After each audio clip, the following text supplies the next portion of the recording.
Hello guys, time to send box again. Ito nga pala guys ang aking kasama, magpapabox siya. So bukas ay isisend niya na itong mga box niya to, ang mga laman ng itong box niya, mga laman, itong box niya isisend niya na yan bukas. So ako ang inatasan ni Amo mag-check. I-check ko daw, baka merong kutsara ni Amo na nailagay. So, chine-check niya rin kasi kailangan niyang ilista. Ayan.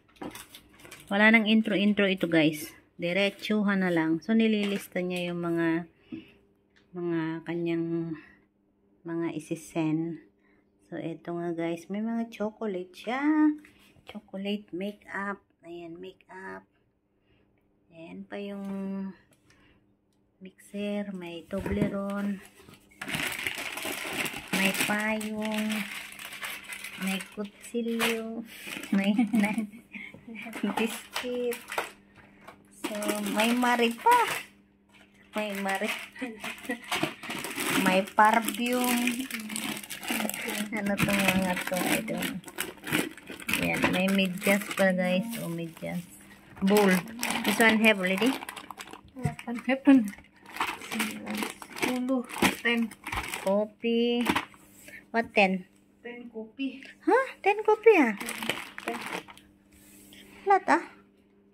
So, ayan guys, ang kanyang, meron pa ditong pabango. Ayan, perfume.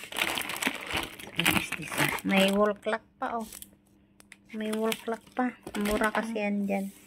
So, ay yung kanyang, ito yung kanyang maliit na box.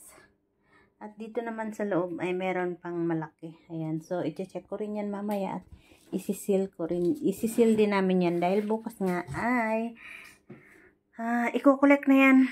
Basta bukas. Wala pang eksaktong oras. Basta kailangan ng i-seal yan. Ngayon. At pagkatapos ko nga guys i-seal, namin i-seal ay, no, this one never put something inside, oh. Can put, no? Yeah, the small one. Really. Or the makeup later, I don't know. You know, this one put the, yes. Diba? So, ayan guys, ilagay niya sa loob para may laman yung kanyang ad-ara ng ano. So, pagkatapos ko nga nito guys ay, oh yan, there's one more there. Maglilinis pa ako ng toilet sa taas. So, ayun pa, meron pa doon. At, ayan nga guys. So, mamaya at isisil muna namin ito.